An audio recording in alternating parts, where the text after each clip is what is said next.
दोस्तों, मैं ब्लॉग बना नहीं पाई काहे से मैं बम्बई से मैं गांव आई तो ट्रेन में आई। ट्रेन में बहुत भीड़ रही, कहाँ से ब्लॉग बना पाई। एक माई जी के पचरा सुनाने जा रही हूँ। जैसे हो कमेंट करके बताना, जल्द से जल्द शेयर करो। हमारे चैनल का नाम है नीता यादव अवधी लोकगीत। कच्ची माटिया कबानी महाजी दिया जीरा ऐसे कटली महारी हो उही चढ़ी बैठी सीताला मोरी मैया बैठी खुशिया हो जाई हो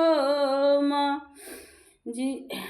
कच्ची माटिया कबानी महाजी दिया जीरा ऐसी कटली महार मोही चढ़ी बैठी भगवती मोरी मैया बैठी खुशिया हो जाई हो कच्ची माटिया कबानी माजी दिया जीरा ऐसी कटली मोहारी हो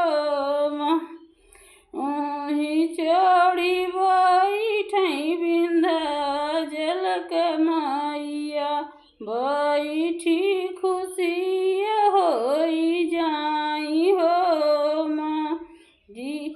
कच्ची माटिया कबानी महाजी दिया जीरा ऐसी कटली मोहारी हो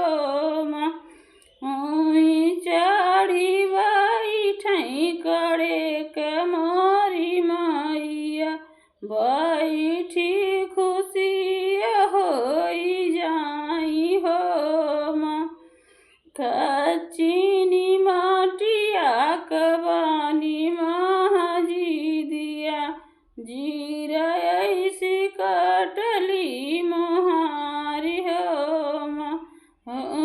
चढ़ी बैठी मैहर मोरी मैया बैठी खुशिया हो जाई हो